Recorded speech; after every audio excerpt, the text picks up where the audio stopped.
అది ల్యాండరింగ్ అవుతుంది. అలా కాకుండా మీకు ఎప్పటి నుంచినో ఆస్తి ఉంది, వ్యాపారం ఉంది, ఆ వ్యాపారం వల్ల నెలకు ఒక 25,000 20 లక్షలు 50 లక్షలు డబ్బులు వస్తున్నాయి, మీ అకౌంట్లో పడుతున్నాయి. దాని ద్వారా మీరు ఏదో కొనుక్కున్నారు, దానివల్ల ఏదో లబ్ధి పొందారు అనుకోండి. అది తీసుకొచ్చి దీనివల్లనే అది లబ్ధి అని చెప్తే ఎట్లా కుదురుతుంది? ప్రస్తుతానికి కుదురుద్ది ప్రాథమిక సంబంధం. అంటే మొదటి నుంచి చెప్తున్నది అదే కదా.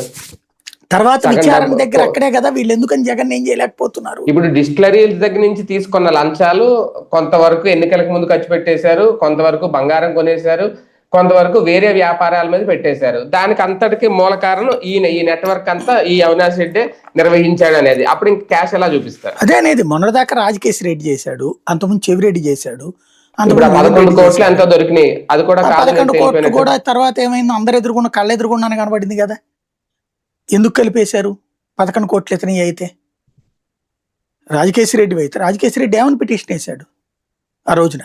నిజంగా రాజకేశ్ రెడ్డి అనుకుందాం, నా వేలుముద్రలు చూపెట్టమన్నాడు, నా మనుషులు వేలుముద్రలు చూపెట్టమన్నాడు.